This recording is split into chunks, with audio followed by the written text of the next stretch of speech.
Breaking చూస్తున్నాం. BC రిజర్వేషన్లపై MLC కవిత AICC అధ్యక్షులు మల్లికార్జున ఖర్గేకు లేఖ రాయడం హాస్యాస్పదంగా ఉందని టీపీసీ అధ్యక్షులు మహేష్ కుమార్ గౌడ్ ఎద్దేవా చేశారు.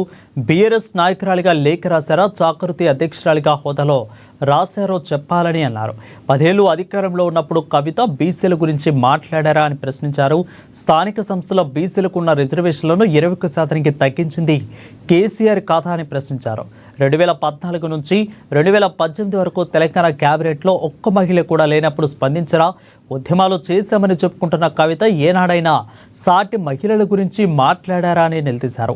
ఎల్బీ స్టేడియంలో రేపు సామాజిక సమర పేరిట కార్యక్రమం ఏర్పాటు చేసినట్లు మహేష్ కుమార్ గౌడ్ చెప్పారు. ఇక గ్రామ కమిటీలను ఉద్దేశించి ఏఐసీసీ అధ్యక్షులు మల్లికార్జున ఖర్గే ప్రసంగిస్తారని తెలిపారు.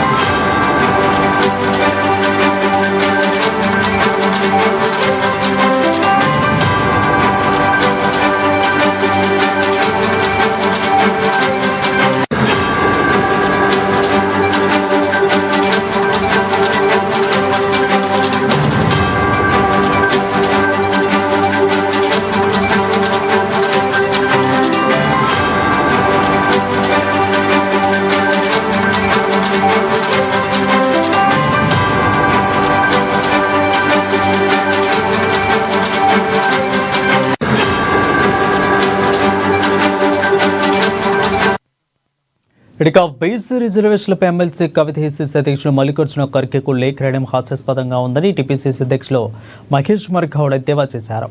బీఆర్ఎస్ నాయకురాలిగా లేఖ రాశారా, జాగృతి అధ్యక్షురాలి హోదాలో లేఖను రాశారో చెప్పాలని అన్నారు.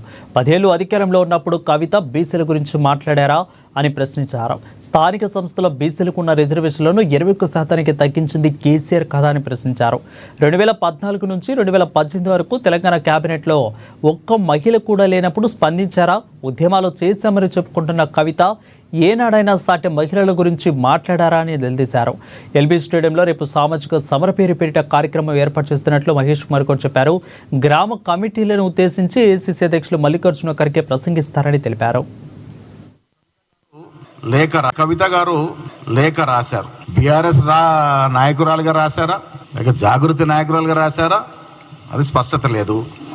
రెండవది, కవిత గారు బీసీల గురించి ఖర్గే గారికి లెటర్ రాయడం అంటే నవ్వి పోదురుగాక నాకేమి సిగ్గు అన్న చందనంగా ఉంది. 10 ఏళ్ళు అధికారులు ఉన్నారు. ఏ ఒక్క బీసీకి ఏం ఎలగబెట్టారమ్మా మీరు? స్థానిక సంస్థల్లో ఉన్నటువంటి రిజర్వేషన్ని 21% తగ్గించింది మీరు, మీ నాయన కాదా? గొర్రెలు బర్ల పేరిట స్కాములు చేసి డబ్బులు దండుకుంది మీరు, మీ కుటుంబం కాదా? 10 ఏళ్ళు అధికారులు ఉన్నప్పుడు నువ్వు ఎంపీగా ఉన్నావు, ఎమ్మెల్సీగా ఉన్నావు, జాగృతి అధ్యక్షురాలుగా ఉన్నావు. మీ ద్వారా నేను వారిని అడుగుతాను, ఒక్క ప్రెస్ కట్టింగ్ కానీ ఒక వీడియో కానీ చూపించగలుగుతారా ఆవిడ బీసీల గురించి మాట్లాడినట్టు మాట? మీ ద్వారా వారికి ఛాలెంజ్ చేస్తాం. ఒక్క ప్రెస్ క్లిప్పింగ్ ఆనాడు ఆవిడ కవిత గారు ఎంపీగా, జాగృతి అధ్యక్షురాలుగా, తర్వాత ఎమ్మెల్సీగా ఉండి బీసీల గురించి ఏదైనా ఒక మాట మాట్లాడినారా మీరు?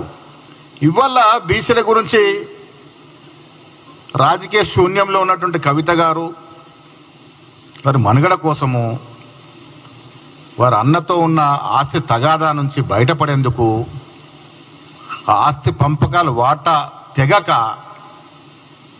ఆవిడ ఉనికి కాపాడుకోవడానికి బీసీలు జపమెత్తుకుంది తప్ప ఆవిడ బీసీల కోసం చేసిందేమీ లేదు.